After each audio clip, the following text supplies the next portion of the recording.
Let's predict some final 53 Vikings rosters, baby.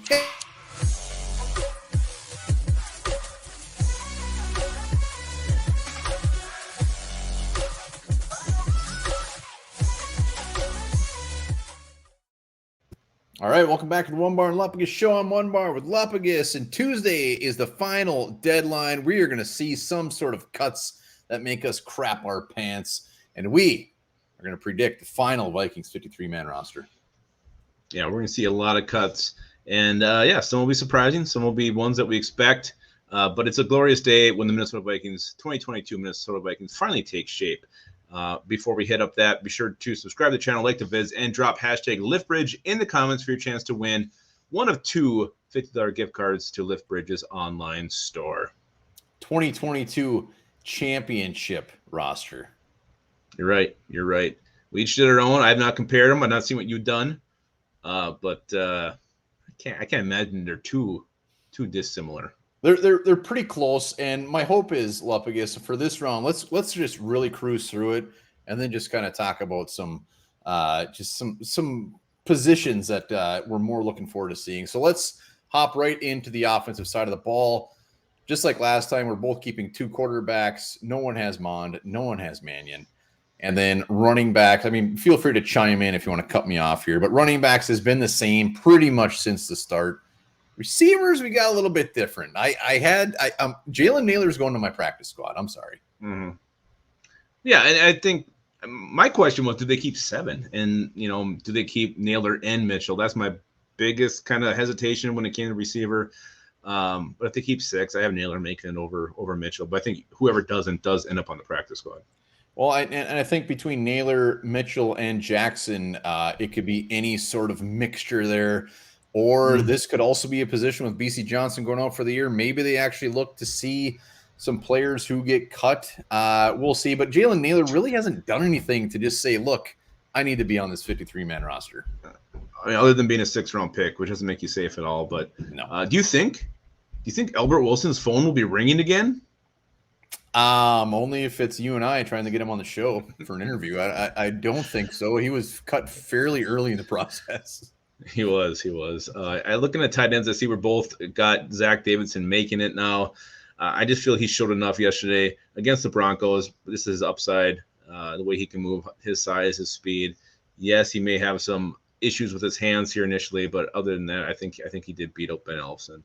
Yeah, Zach Davidson, I think, has done enough. I still don't think it's crazy to think that they keep 4, especially if Irv, depending on his health. So Ben Ellison might see a week or two out of this Viking squad. He might just make it over Davidson.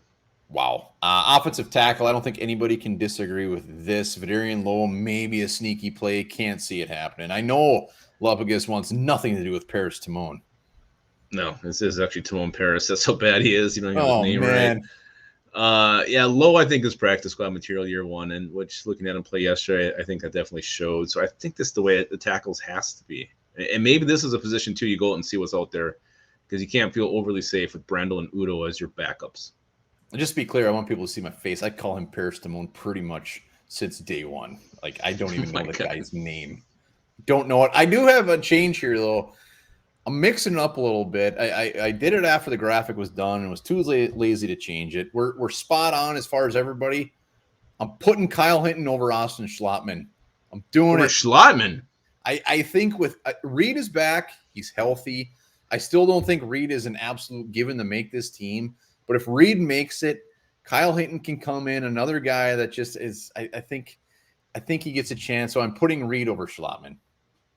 I think Schlottman's pretty much solidified him spot. If anybody, I think he would come in over Reed or Jesse Davis.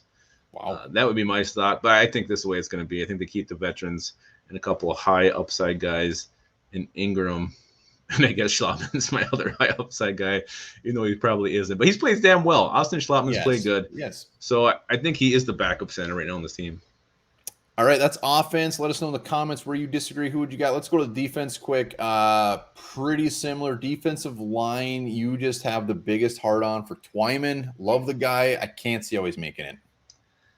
We haven't heard a sniff out of Bullard since week 1. Adam Whale. Sneaky about him. We can't let anybody see him. He's too damn good. Nuevo has been pretty quiet. I think he's practice squad. Jalen Twyman, I think they like, his size and what he can do. Yes, he didn't play well yesterday. I'm not super confident in this at all, but I don't know. Over what's there, I would keep Twyman. McGill, T.Y. McGill, as good of a preseason he has, he's no lock. I mean, just because he's had a great preseason doesn't mean he's a given to make this team. I believe he should be on this roster, but if he is let go, don't be overly shocked. Well, and he just sprained his ankle, which is a pretty big deal for defensive linemen. Maybe they get a little creative and throw him on the pup for the first 4 weeks. Do something like that. But yeah, you think Esezi Adonwale's done enough to make the actual roster? I just think there's intrigue there. I mean, I don't think if he makes the roster, I don't think he's going to see the field much at all. I think he'll be inactive every damn game, but just his competition. I mean, I would keep him over a Twyman right now. I think a Twyman is much easier to get onto the practice squad than Atmayo. Yeah, we'll see. Let's go on the linebacker here. It looks like we're both exactly the same, even though the order may not be. Put Verlaine at the end just for he didn't earn that yet.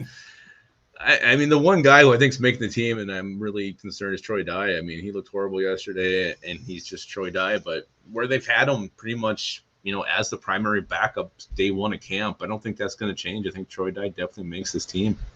And with Verlaine, I mean, a guy like Janarius Robinson could throw a wrinkle in this. I mean, I don't think anyone really expects Blake Lynch to make it, but there's some players there that could definitely mix things up here. Cornerbacks were the same. You do have him keeping Nate Hairston, which I was wondering if that was a typo. No, I was going back and forth. I had 4 safeties on. Look, I didn't even change my number. I forgot to change the number there. No, that's me. But Lupagus is only keeping 3 safeties. I am, and just with the injury to Booth Jr., I don't know when he's going to be back, how healthy he's going to be. I thought maybe they want to keep an extra corner. Harrison is, came over from the Broncos, so Ed Donatell's familiar with him. That's why I kept him. Chris Boyd, I was not very impressed by his performance yesterday. I've never been really impressed by any of his performances. So I thought maybe if you're going to look for an extra guy to keep, they do it at the cornerback position just because Booth Jr., we don't know when he's going to be 100% healthy again. Yeah, nobody's ever really impressed with Boyd, and that's why he's always like the 5th, 6th, or 7th cornerback on this team. So I think he does sneak in. Safeties, I got Miles Dorn. Miles Dorn making that 53-man roster, baby. He showed up yesterday. He's not just yesterday. He's had a good training camp. He's had a decent preseason. So Miles Dorn, Josh Metellus, that's like an orange or a pink starburst. They're just, they're not great, but they do the job. I would have said yellow and pink. Yellow's delicious. Yeah, really, to me, my final spots can come on to Harrison or Josh Metellus. They're going to keep the 7th corner or a 4th safety. Either one's not great. Metellus did have a good game against the Niners. I don't remember seeing him do much yesterday. Mixed reviews all through camp. He's never going to be great in coverage, but he can come up and hit. He can play special teams. So I get it with Josh Metellus. So maybe he hangs on and makes a team, but we'll see what happens. But I think that's where looking at the kind of the swing spots, I think it comes down to receiver, it comes down to D-line, it comes down to corner, it comes down to safety. Where are you going to keep the extra guy? Sounds like every position. And special teams, that's pretty much a lock unless they randomly bring in a punter after that beautiful performance yesterday. But I think offensive line, like you said, receiver and defensive line, that's where it's going to get a little crazy. Yeah, and we'll see. This new regime may choose to keep their guys and try to get rid of the Zimmer guys. If that's what it comes down to, who to keep, this guy or this guy. Obviously they're going to keep their own guys, so that's something to keep in mind.